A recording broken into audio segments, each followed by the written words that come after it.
दोस्तों, मैं रमेश कुमार। आज मैं आपको राष्ट्रीय उद्यान यानी जैसे रणथंभौर राष्ट्रीय उद्यान है और वन्य जीव अभ्यारण्य जैसे तालछापर चूरू में है, मैं इन दोनों का जो अंतर है ना, सामान्यतः कई स्टूडेंट्स को कन्फ्यूजन रहती है। मैं बता रहा हूँ भालू का उदाहरण लेकर के कि जैसे जो राष्ट्रीय उद्यान होते हैं ना, उसमें पूरा पर्यावरण सुरक्षित किया जाता है, यानी पेड़ पौधे, नदी, पानी और उसमें रहने वाले समस्त जीव। अब कैसे, मैं एक उदाहरण से समझाता हूँ। भालू से, भालू को पता है दीमक बहुत पसंद होती है, वो दीमक खाता है।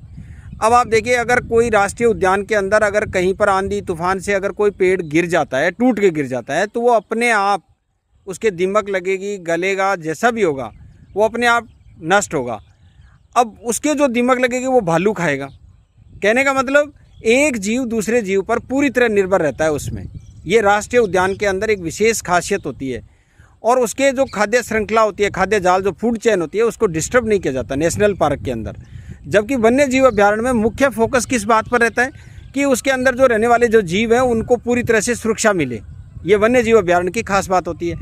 अब कई बार सरकार से कोई अनुमति लेकर के, अधिकारियों से अनुमति लेकर के उसमें विशेष प्रकार का कोई अगर कटिंग करनी है या इस प्रकार का किया जा सकता है वन्य जीव अभ्यारण्य में। कई बार थोड़ा बहुत पशुचारण भी, जैसे कोई अगर विशेष अनुमति मिल जाती है तो उसमें हो सकता है। लेकिन नेशनल पार्क के अंदर किसी भी प्रकार की कोई अनुमति नहीं मिलती है, यानी वो पूरी तरह सुरक्षित है। उसके अंदर एक बार जो चीज़, पेड़ उगा है, वो अपना पूरा जीवन काल अपने आप नष्ट होगा। तो ये, और उसमें जो जीव पैदा हुआ है वो दूसरे जीव द्वारा ही उसको अगर खाद्य श्रृंखला का हिस्सा बनाया जा सकता है। तो ये एक प्रकार से पर्यावरण की जो रक्षा के लिए और पूरे पारिस्थितिकी तंत्र को बनाए रखने के लिए जो राष्ट्रीय उद्यान है उसमें जो सुरक्षा की जाती है। तो आप दोनों का अंतर समझ गए होंगे। जय हिंद, जय भारत।